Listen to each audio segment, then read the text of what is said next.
Sinampahan ng patong-patong na kasong libel si Representative Ace Barbers ng ilang social media influencers sa Quezon City Prosecutor's Office ngayong Miyerkules, March 5, 2025. Kabilang sa mga nagsampa ng kaso, sina Dr. Lorraine Badoy, Attorney Trixie Cruz Angeles, Crisette Chu, Kathy Binag, Joey De Vivre, MJ Kiambao Reyes, Mark Anthony Lopez at iba pa. Nag-ugat ang reklamo matapos akusahan ni Barbers ang grupo bilang mga narco-vloggers at may koneksyon umano sa Pogo.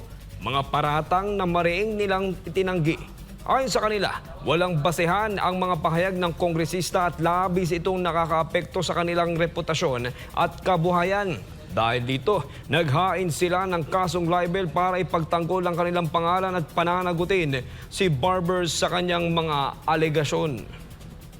Maging epekto po nito sa mga kasamahan po ninyo since kayo nabansagan po ng Norco and Togo? Siyempre may kasama na diyang pangamba, sleepless nights. Siyempre nag-aalala sa mga kamag-anak, sa mga pamilya, sa lagay namin, sa mga trabaho ng ibang mga nandito, and as well to our social media accounts.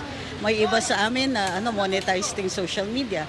May danger na matanggal pagka may fake news. So, ito nga po yung pagko-connect na walang kabasihan talaga. Ito ay isa sa mga basehan para dun sa pag-file ng kaso ngayong araw na ito.